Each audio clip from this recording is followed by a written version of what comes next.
வாங்கி சாப்பிட்டவங்க இந்த பொருள்னால என்ன விளைவுகள் வந்துச்சு அதை ப்ரூவ் பண்ணணும். எவனாவது வாய்ப்பு வந்து பேசுனதெல்லாம் நான் ஆதாரமா எடுக்க முடியாது.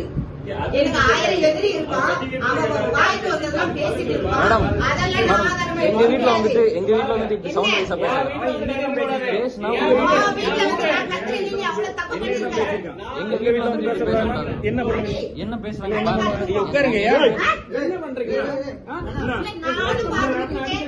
எவனோட போன் பண்ணி சொல்றது மேல வைக்க முடியுமா? வீட்டுல வந்து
போன